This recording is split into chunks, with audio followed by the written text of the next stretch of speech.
Hello everyone! So for today's video, it's a first impression review of Pretty Secret products. So let's start with the Pore Minimizer Primer. It says here that it's smooth and matte finish. It lessens the appearance of pores and it has oil control. And this is what the product looks like. It's a clear gel. And since isa sa ingredients niya ay dimethicone, meron siyang silicone feel sa kanya kapag binblend nyo siya. It definitely blurs out my pores and mas madali i-blend yung foundation on top of it. For oil control, I'll give it a 3 out of 5. Medyo na-hold up naman niya yung pagiging oily ng face ko. Yung scent niya, it reminds me of yung shampoo na G, your hair smells terrific. Ang bango niya guys, and I love it. So next, I'll prep my lips with this lip balm with Tint in the shade Red. For me, para na siyang sheer na lipstick. Sobrang pigmented na tong lip balm na to. And it leaves a stain. It's also moisturizing and it smells like cherries. Next is the Snail Magic Tinted Sunscreen with Snail Mucin. It has SPF 50 PA+++, UVA, UVB protection, and it's paraben free.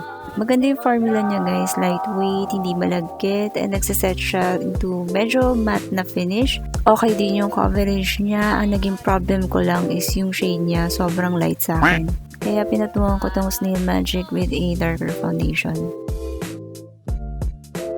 Alright, next is the concealer stick. I got the shade Light Beige. Yung coverage nito is light lang, so I used it as a highlighter or brightener sa face makeup ko.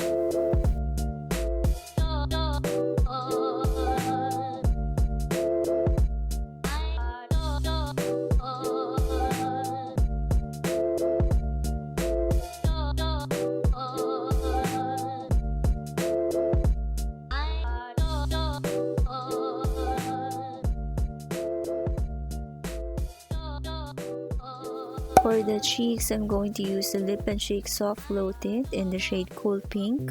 Very pigmented siya guys, so you just need a little amount for your cheeks. After blending, nagsaset siya and hindi siya malagkit. And it's very long lasting also.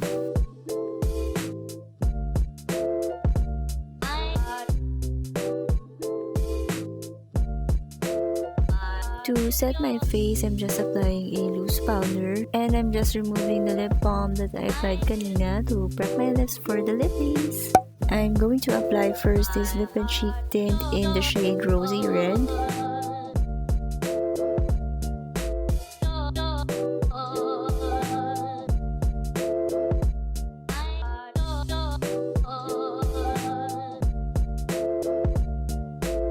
Hindi ko sure kung water-based tint siya, pero okay naman, hindi siya drying. Yung pigmentation naman niya, sa first layer it's light, but you can build it up if you want your tint to be darker.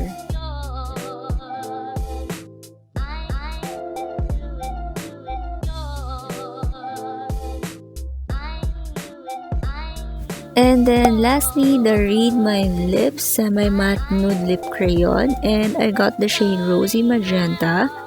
Maganda yung pagka-pink na to guys, hindi siya sobrang nagsusumigaw na pink and it matches the look I'm going for today. Nagustuhan ko din yung formula na to, very smooth, hindi siya malagkit and hindi siya mabigat sa lips.